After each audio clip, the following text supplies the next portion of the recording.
Hello guys, ఈరోజు Sunday specials ఏంటి మీ ఇంట్లో? మా ఇంట్లో అయితే చోలే మసాలా కర్రీ విత్ పూరీ చేస్తున్నాను.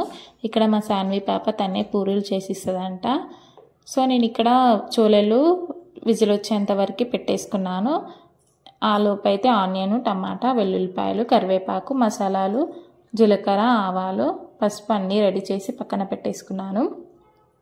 మనకు మసాలాకు కావాల్సిన ఆనియన్, వెల్లుల్లిపాయలు, మసాలాలు మొత్తం గ్రైండ్ చేసేసుకొని పక్కన పెట్టుకోవాలి. దాంట్లోనే టమాటా పేస్ట్ కూడా పట్టుకొని పక్కన పెట్టేసుకోవాలి.